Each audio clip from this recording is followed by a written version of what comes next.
This is a Viva PR podcast. For about 5 minutes, change the Downing Street sign, minimum effort for maximum impact. If we need to create an anger management guide for football fans, it's got to be Neil Warnock.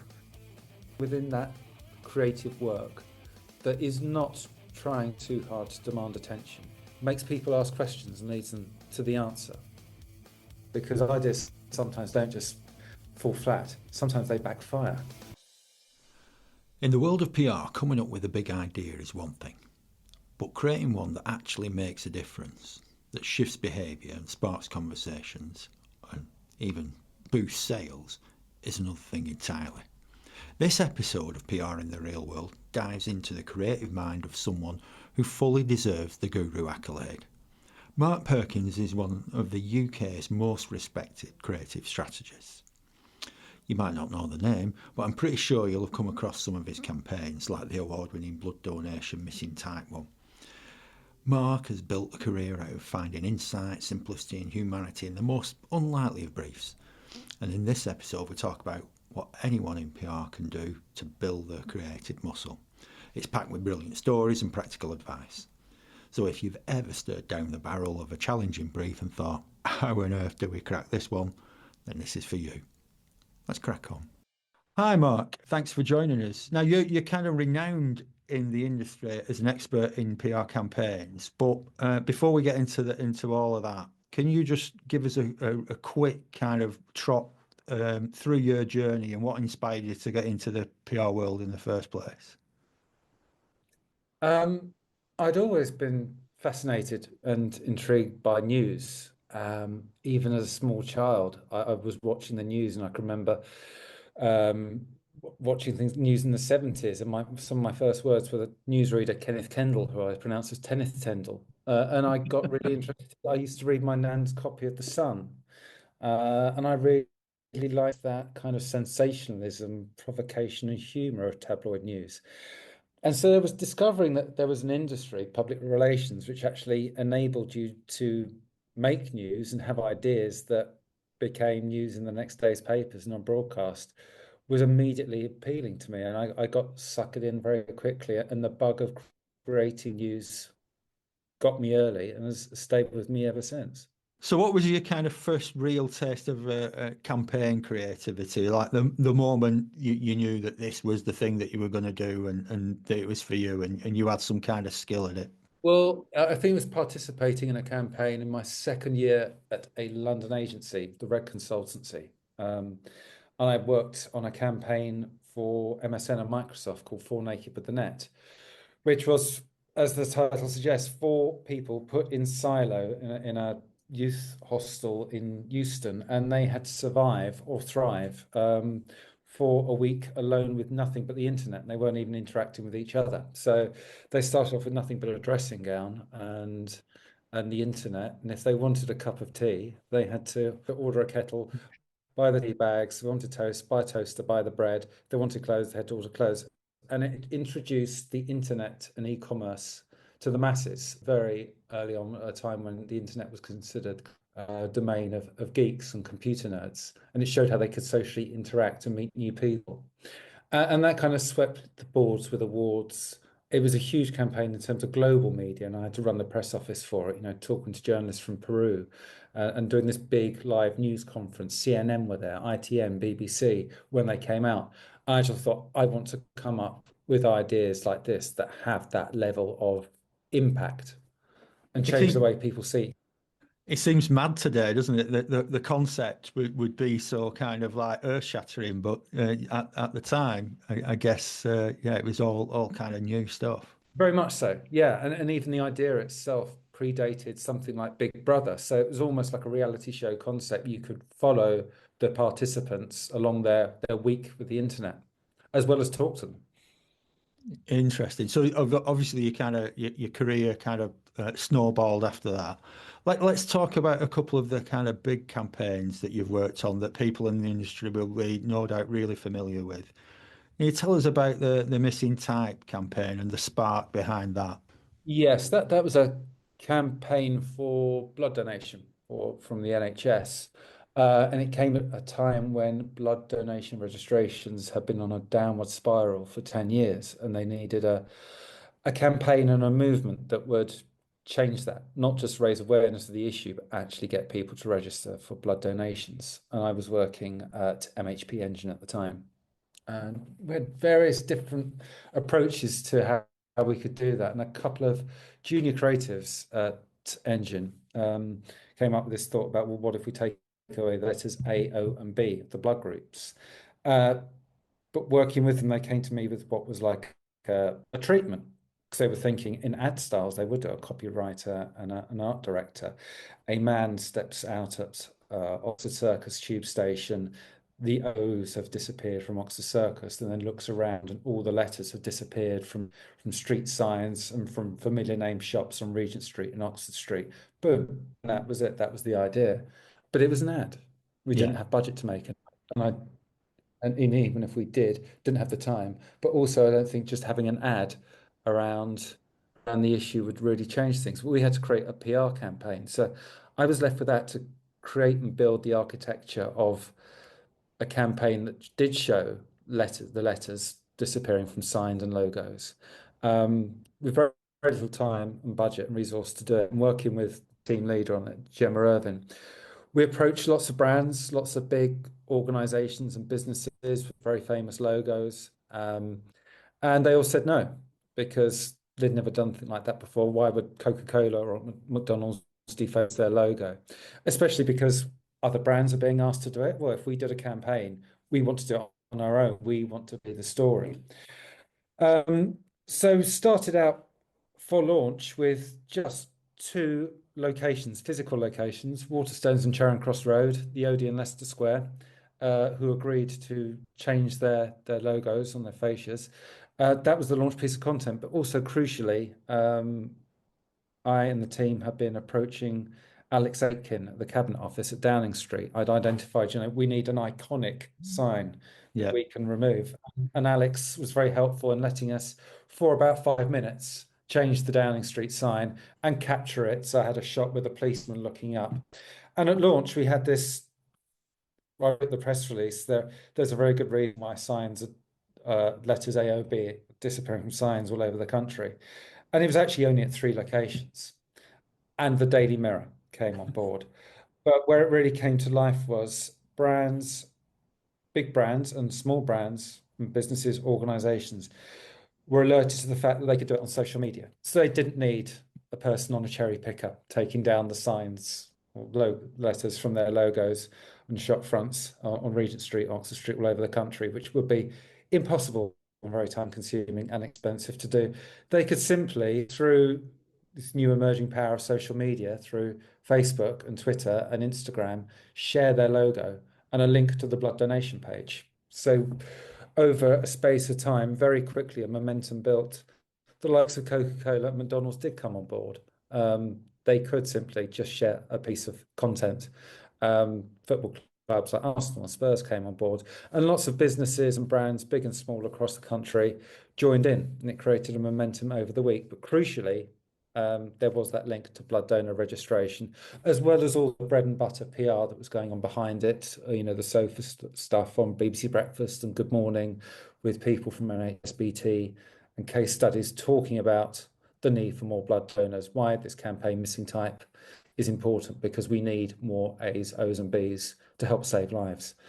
And as a consequence of this campaign, over the 2 weeks it was active, there was an 800% increase in blood donor registrations, which smashed all England and Wales records, but set a benchmark globally, so that the following year, Missing Type International happened, and it was replicated in 25 different countries with similar results.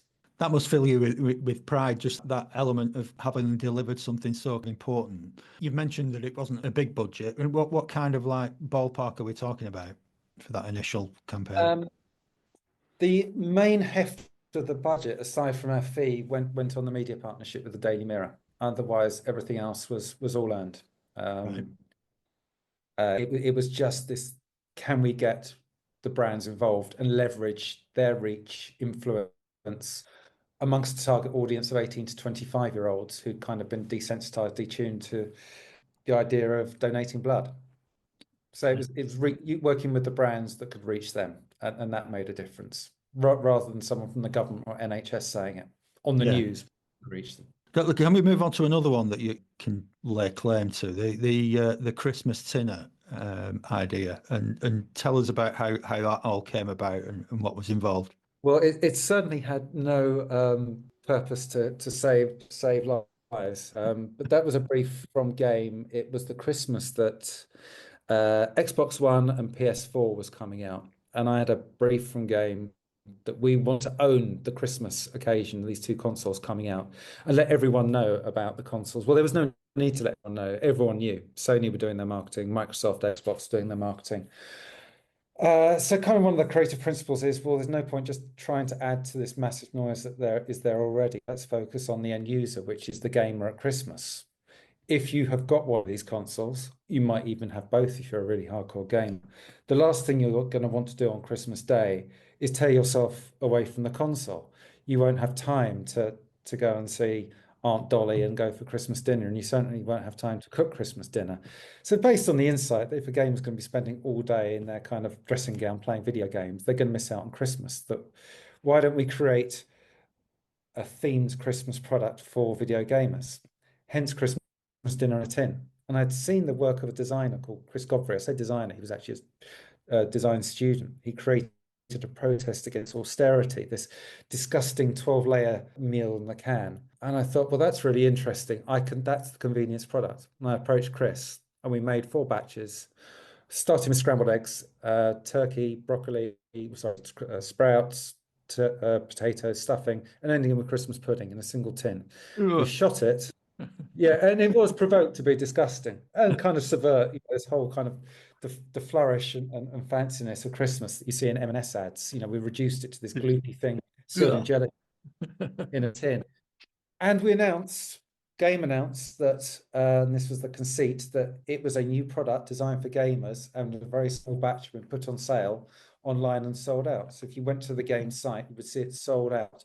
And just sharing our content, the imagery of the product, said if there is enough demand, we'll possibly release them in store in time for Christmas. And so it was just seeded on social media, and it blew up. It became the #1 trending topic in the UK, the US. The viral kind of meme nature of it and the share just generated the coverage in itself. Holly Willoughby wanted to try it on air. Grimshaw on BBC Radio 1 wanted to try it on air, saying it's disgusting, I must get my hands on it. Where can I get a Christmas dinner? And within 5 days, it was the subject of a sketch on Saturday Night Live. All of this kind of organic, just from what we had seeded through the Game social channels and our own personal social channels. And it was created for a budget of £5,000. Wow. And went to be missing type, 1 gold at Cannes, won a Cannes Lion, won 4 Cannes Lions, but Christmas dinner for a budget of £5,000 also won Campaign of the Year with the PRCA PR Week, and also got shortlisted for a Gold Lion. So 2 very different campaigns at the end of the spectrum, but both with game-changing results that stick in the memory. And Christmas dinner still comes around every Christmas, like Mariah Carey and Michael Bublé. It's got legacy. How does it feel like that the coverage keeps snowballing and growing, and what's the mood like among the team and yourself? But there's anyone who works in PR and has had something that's kind of blow up, and sometimes it's not expected, and sometimes these campaigns, both of them, could have not worked. But when you see it happen, just the excitement, your phone's pinging, especially if you've got I put Christmas dinner out on my own Twitter feed, my phone nearly blew up. People sharing it and resharing it. But there's just everything, you get the enthusiasm of the team, the enthusiasm of the client, friends in the industry getting in touch with you. And so I wish we came up with that idea. It's great. So you get that. It's because the flip side, of course, is failure. Failure is an orphan, whereas success has many fathers. So what do you think makes a great campaign? What's like your thinking behind coming up with campaigns that are going to deliver the impact?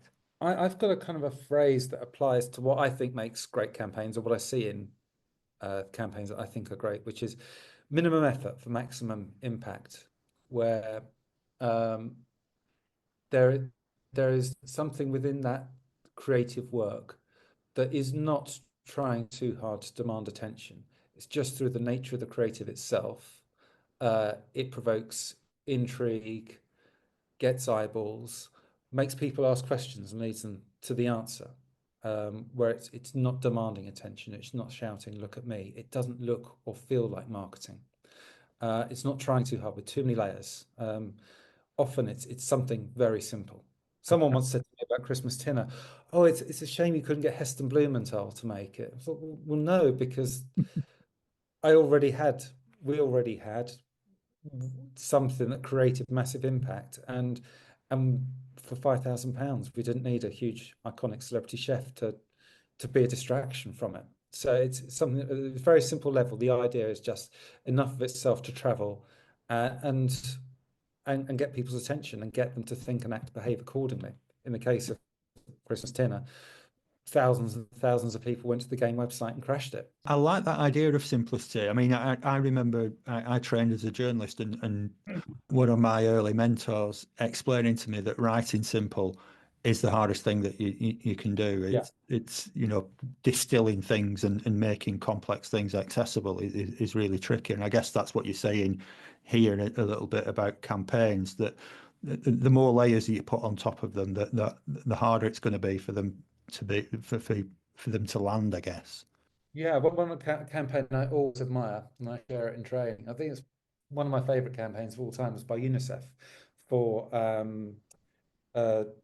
number to raise awareness and address the number of children under 3 that were dying in hospitals due to lack of funding for the health service.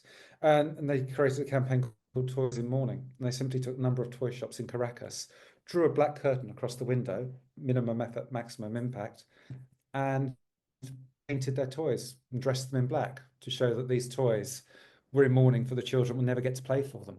Very, very simple. A very simple creative, very simple in terms of effort, but in terms of emotional impact and the disruptive nature of taking a happy place and turning it into a sad place, it's almost perfect. And that's kind of the distillation of minimum effort, maximum impact.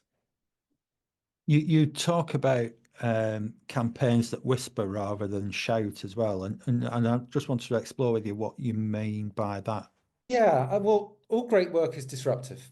Yeah. And in a world of noise, rather than just trying to add to that noise, a campaign that has the power just to subtly, through nuance, get someone's attention, deliver a message, and make people feel something or act upon that message, without getting in the face the idea that you have to be big, brash, wacky, do something on scale, or have lots of budget. We want to create a massive stunt. Sometimes something really simple, really small, that doesn't demand that attention, hence whispering rather than shouting. Subtlety is a really important part of creative. Again, I said at the beginning, if people feel they're being marketed to, or someone is saying, "Look at us, we're amazing, try our product, new product coming out," all this kind of stuff. It doesn't have the same kind of craft as something that's just left for people to find, see, and act upon, which I think all the best work. Interesting. No, I mean, before we started recording, we were chatting about you shared a story about Borders bookstore, and anybody who works in PR will be kind of familiar with this. We want some coverage and we want it now. But can you kind of share with listeners what happened when you kind of landed that account, or you landed the gig, and how you got around the ask? Yeah, this was much earlier on in my PR career, and I just started at a new agency and been given a new client. I was an associate director, then didn't have the creative title because there weren't any creatives. And I contacted the client at Borders Bookshop, who said, "Thanks, good to hear from you. Your agency won the business on the premise that I was promised national coverage in the first week. That was 3 weeks ago. I've got a challenge for you. You've got to get me national coverage in the next week or you're fired." So I've always said, creativity in some respects is finding yourself in the shit and wondering how you're going to get out of it. I had very little time, practically no budget, and had to use my wit and imagination. For a bookstore, Borders was on in every big town at the time in the city. No different from Waterstones, had the same books you'd find in there as W.H. Smith. So I had to look at what else I could work with and tapped into what mattered to the audience, what was on the media agenda, and created a number of zero cost PR stories that created national news coverage. One of which was Katie Price, remarkably enough, who just transitioned from Jordan, was the UK's best-selling author that year. But that's not news. Might be now. But she was already on about her third autobiography, and she had a series of ponies stories for children. So, knowing that there's a national fascination with astrology, found out she was a Taurus, and then just went through all the famous writers, authors, novelists from present day to past, and seeing who else was a Taurus. Turns out that Shakespeare's a Taurus, so is Chaucer, Tolstoy, Dickens. And I had a story, headline, written in the stars. If you're a Taurus, you're far more likely to be a best-selling author and literary great like Shakespeare, Chaucer, Tolstoy, and Katie Price, and said that and that had an instant appeal for media because I had a Katie Price angle, I had an astrology angle, and similarly, fat burning books, understanding a basic bit of science that if you get excited, your heart beats faster, so you burn more calories. So on the very loose, unscientific premise that you get excited reading a Jilly Cooper and your heart's racing because Rupert Campbell Black is doing something saucy in a hay barn, that you could be burning more calories by reading Jilly Cooper and Mills and Boon. Got a doctor to give a very spurious quote that yes, this could be possibly true, but again, instant national coverage because you had the angle about losing weight through Jilly Cooper and bodice rippers and a little bit of sex and sauce in there. So that's how I got national coverage, and that was kind of the flip for me from being a PR and a publicist. I'm very good at doing like research stories, survey said stories, to creating news out of nothing by, okay, forgetting about the client, forgetting about the problem. You've got to get national coverage in a week and thinking, okay, what assets do I have here to make news? And it was combining books and bookstores and the world of literature with other media passion points, such as weight loss and astrology. And that, for me, was the germ of what became a creative process. I'd like to dig into that kind of like process, if you will, or formula or whatever that you can lean into. So because obviously in an ideal world, you want this creative ideas to be, to turn a tap on and off and be able to like come up with them at the drop of a hat. So have you developed over time a process for doing this?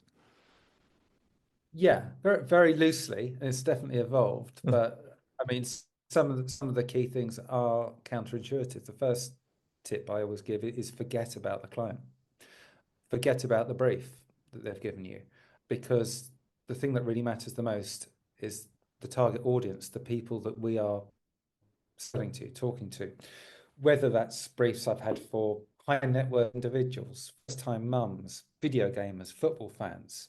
Who are we talking to? What matters to them? What's going on in their lives? What content stories are they consuming? What are their hopes, fears, aspirations? What do they really care about? What is going to disrupt them? So I start with thinking about them first. And with the brief, always thinking, we get a brief in, and we always think when we get a brief in, oh, it's a dull brief, it's a tricky brief. They're asking something that's been done, and we need to come back to it differently. So forget about the brief or being a problem, because there's no such thing as a new brief, and there is no such thing as a new business problem. So I always just, I knew nothing about blood donation. I wasn't target audience. I wasn't 18 to 25. I was 40 years old. I'd never actually given blood. And I'd never actually done a public health campaign before. So my very first thing wasn't like, how am I going to crack this brief? My first bit of thinking was, what other blood donation campaigns have been done in the past and what can I learn from them? So I was looking at blood donation campaigns, not just in the UK, and getting an understanding of why those campaigns hadn't been effective, even if they were possibly creatively strong, they hadn't shifted the dial. But I was looking at blood donation campaigns from Denmark, Turkey, Brazil, Romania, America, and getting different learnings from them. Didn't actually go into inform the actual idea, but it gave me a sense and a feel. And I do that whether it's for a soap powder or raising awareness of homelessness. Look what's been done before. And I guess when you were looking at the borders thing, one of the audiences that you were interested in then is, what is a tabloid newspaper going to be interested in?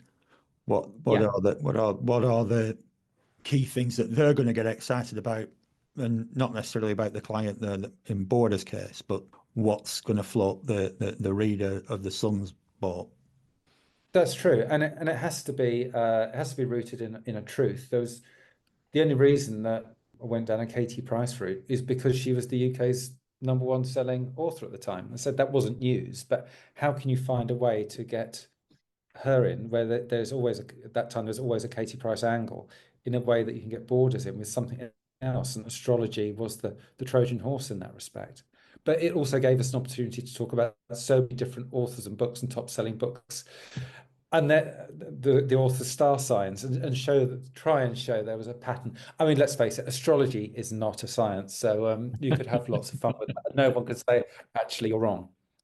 No, and it gets to that simple point as well, doesn't it? If you keep it simple and keep it in those areas that people can easily get their head around. We all know what our star sign is. We all look out for our star sign, not necessarily following it day to day, but we all have kind of like, yeah, I'm a bit like that. And as a Taurus, I'm really pleased to hear that I'm probably a literary genius as well. So that's great. How do you keep the audience front and center in this? So you've mentioned audience a few times. How do you go about making sure you connect with audience? And as we, as you can tell by the grey hairs, how hard is it to kind of connect with some briefs? Always have an insight, and an insight is not a fact. That 1 in 3 people like to go for a picnic at least 3 times. Yeah, that's not an insight. That's just a statistic fact. It's finding the human truth within that behaviour. So a brief I had for Sky and Talk targeting football fans, thinking who watch football at home. I was thinking about, okay, well, what goes on when people watch football at home? And I thought my cousin Keith, who transforms for 90 minutes, into a raging monster, shouting obscenities at the screen, and thinking the players and the referee can hear him. And that gave me the insight that football makes you angry, which then led to the idea of we need to create an anger management guide for football fans, and then doing the flip, who's going to front the anger management guide? But it's not going to be an anger management consultant or a psychologist. It's got to be Neil Warnock, the angriest man in football, who has no right or reason to tell people how to control their temper. But that's the story. Yeah. So that idea came from the insight, and it's the Christmas dinner came from the insight about how gamers behave on Christmas Day. Therefore, that gave us a kind of a strategic advantage into coming up with a convenience product, because we understand how gamers think, feel, and act when they've got a brand new console and it's Christmas. It's so you're selling back to the client. What really matters here is that you show that you get what the audience is feeling. Sometimes that can be a very serious thing, a very serious issue. If you're dealing with something like health, or a charity. But at the same time, it's permissible to have fun as well. But it's got to be authentic. The audience has to be able to relate to it.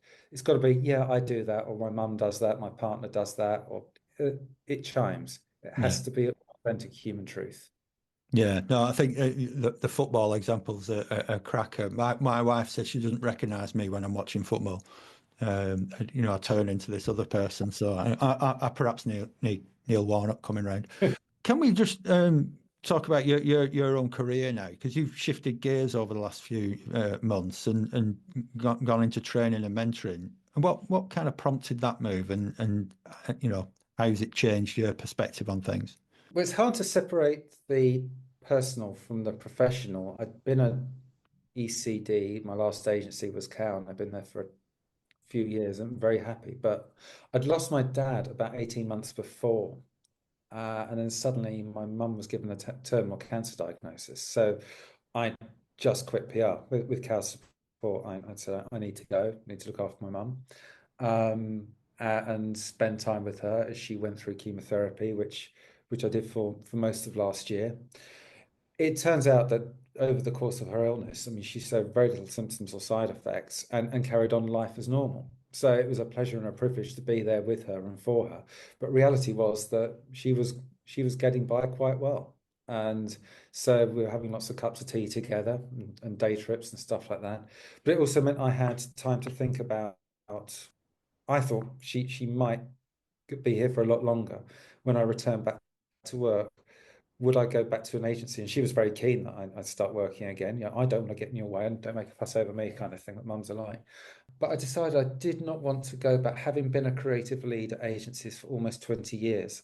I just didn't want to go back and do the same thing. But I'd always enjoyed the training and mentoring part and had done training at the agencies I've been at, such as MHP, W, Cal, and took that deck that I had, it was about an hour long, and turned it into something all-encompassing and complete. There's a distillation of everything I know from my 27-year PR career and 20 years of creative, but also that would be a resource for people having done the session on how to see briefs differently, see the challenge differently.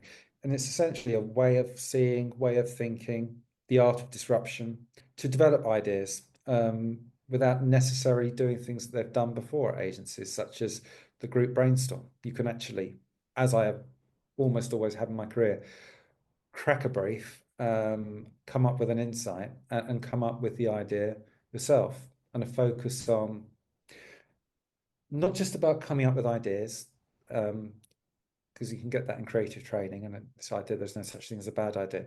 It's good to come up with ideas and good ideas, but how do you come up with the right idea? And how do you know it's the right idea or veer in that direction anyway?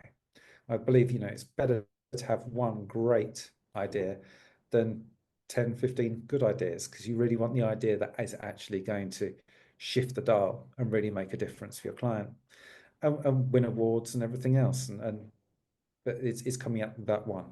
I guess, again, looking back at some of those campaigns we've talked about, there must have been ideas that fell by the wayside at that time as well, that they weren't the only one, but that thought process had led you down the road in particular ways, and you'd gone, yeah, that's the one that's going to land.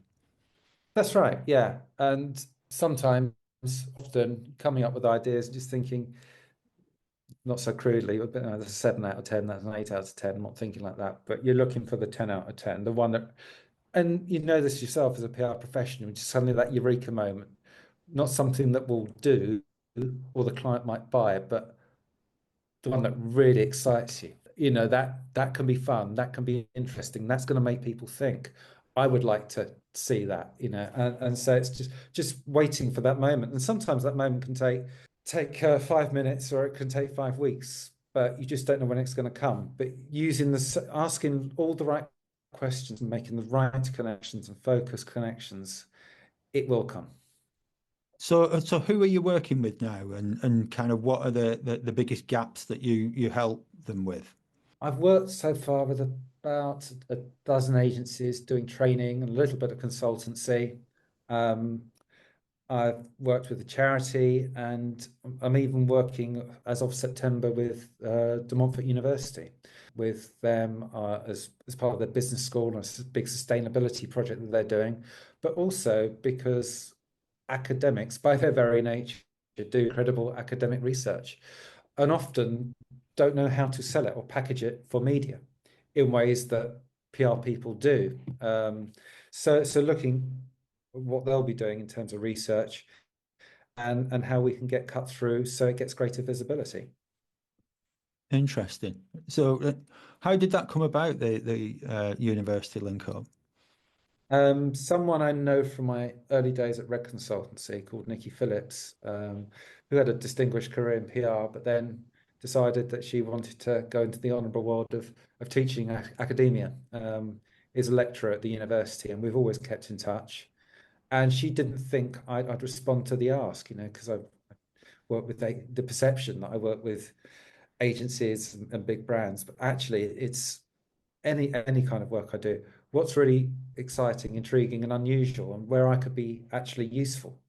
So the idea of a university being a partner, she'd even mentioned to me, there's even a chance you might be a fellow, but you're probably far too cool for it. I said, no, I'm 50 years old. Making me a fellow. Sadly, I don't get to wear a gown and mortarboard, which was a colossal disappointment. But yeah, just it's something new for me, and that was what was interesting. Rather than going back to an agency and doing the same job and climbing the same mountains, so finding new areas and new challenges and new people to work with. That's fascinating. I think when we kick around this idea of creativity in our agency, some people say, "Oh, I'm really creative," and others go, "Oh, I haven't got a creative bone." Can creativity be trained? Can people learn how to be creative? Yeah, I'm proof of it. I was self-trained. There was no creative leadership at any agency I was at. I became one of the first creative directors. And so I taught myself and some of those other creatives, like I'm thinking like Pete Mount-Stevens and James Herring at Taylor Herring, they taught themselves. But you study things like publicity, the news, terrible word that we all use these days, content that people are sharing. And you can be creative and you will be creative. Firstly, if you've got the focus and the motivation to be so. Um, but and the desire to be a little bit disruptive and maverick, that has to be there. Um, but I think the starting point I would give for anyone to saying yes, you can be creative is the understanding that we all start from a zero base, is looking at other great work and understanding that to do great work and come up with great ideas, you have to know what great looks like. So just study lots of great campaigns because they all started with a tricky brief or a dull brief and a group of people in a room going, how are we going to solve that? Yeah. And they so it's like taking it apart and going back to the beginning. What were the building blocks? How did they do that? And understanding the thought process that must have gone into it. And then you apply that to the same challenges that you are facing, which is why I always say, if you get a new brief in, see what's been done before. Yeah. And it may not necessarily be in that by that brand or by its competitors or even the same business sector, but maybe there's something thematically from other campaigns. Like, remember what they did for that thing? Like, what if we brought an element of that here? So part of being a creative is being a magpie. Yeah, yeah, really interesting that because they can flow from one thing to another as well, and you sometimes get the opportunity to um, reboil failed ideas, or not failed ideas, but ideas that were rejected in the past, that come around again. But you're like, oh, with a slight twist, we could perhaps use this one again, because the idea worked in our heads. What kind of common mistakes do you see that people might be making that fall into a trap of just not quite landing something?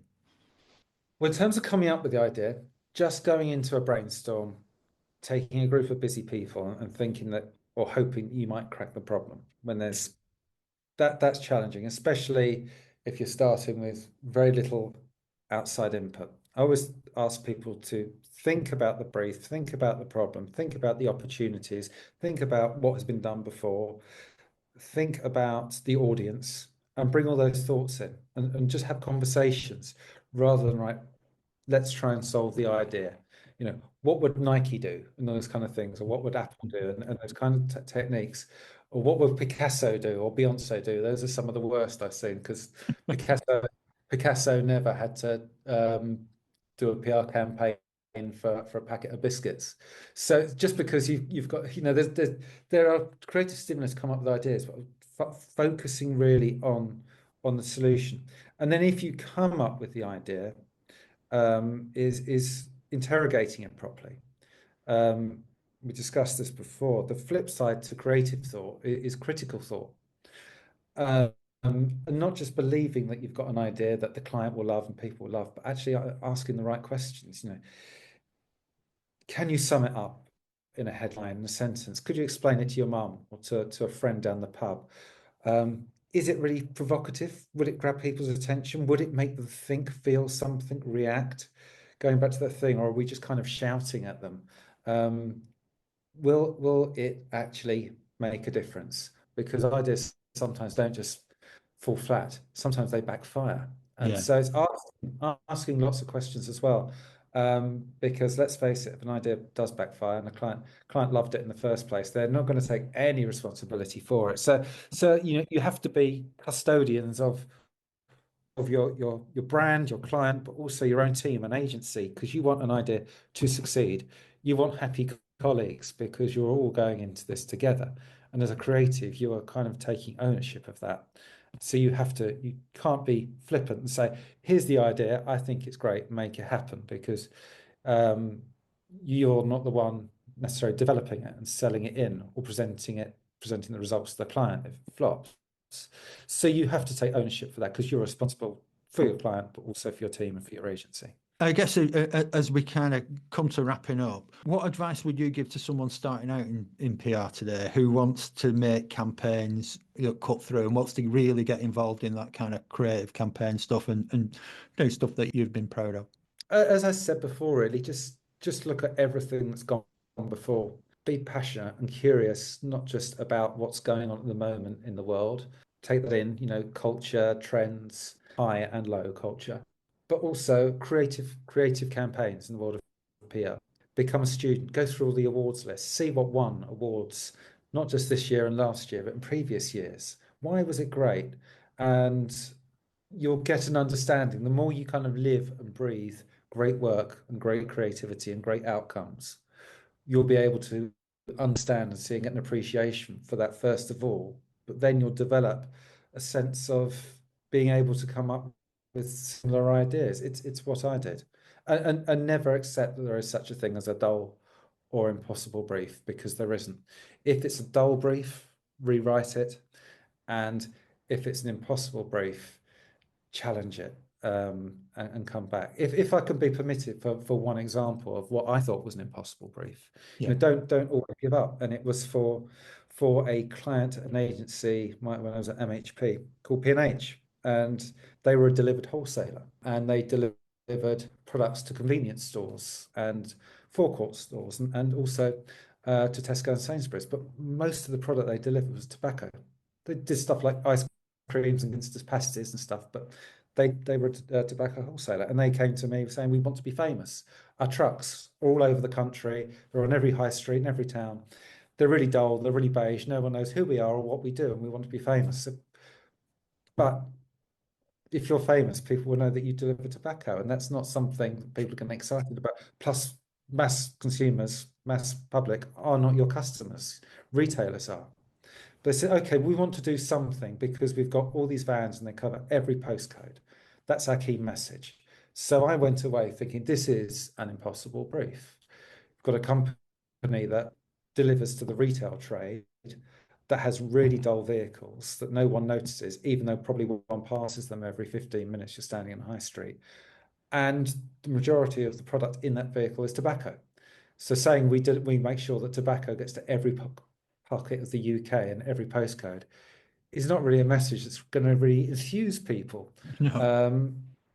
And so I thought, this is an impossible brief, and there was very little budget, and I left it. I tried, and I thought, well, no, it's impossible. And then I was standing on a platform at Charing Cross Station, minding my own business, 15 minutes waiting for a train, and I looked up, and there was a poster for a missing person, and suddenly the penny dropped.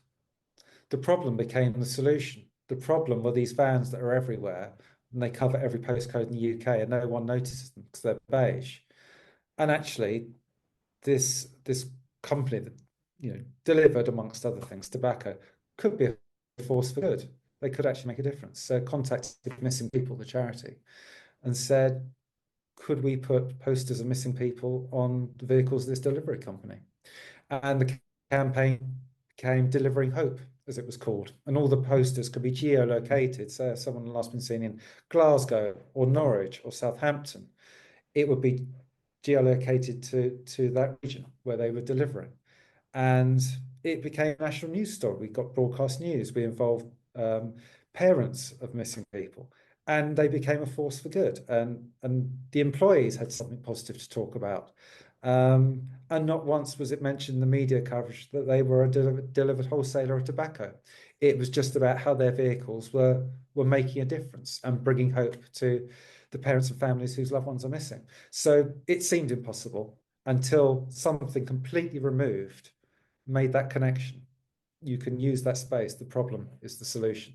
My jaw's dropping here. That's a cracking example, and should give everybody here who's scratching their head right now with I don't know how we're going to crack this one, hope that there is something out there, and sometimes it is just that moment where something lands when you're not thinking about it, something can drop into your noggin, can't it? Yeah, when you're least expecting it. It's a cliche, but often, it's just when you're walking the dog or in the shower, because Yeah. you're cut off. You're not stressing about, I need to come up with a solution. Something will just stimulate it. Well, Mark, I mean, we could chat all day, and I'm sure our listeners would love us to, but you've your day job to get back to, and I really appreciate you taking time out of your schedule and speaking to us. It's been absolutely fabulous. Thank you. Thank you. Really enjoyed it. Goodbye. Cheers. Thanks for listening to PR in the Real World. If you've enjoyed this episode, we'd love it if you could subscribe to the podcast and leave us a quick review. Your support really helps spread the word and reach more marketing and PR professionals just like you. And don't forget to share this podcast with your colleagues or anyone who'd benefit from the insights we share. Thanks again, and we'll see you next time for more tips, strategies and real world stories from the PR frontlines.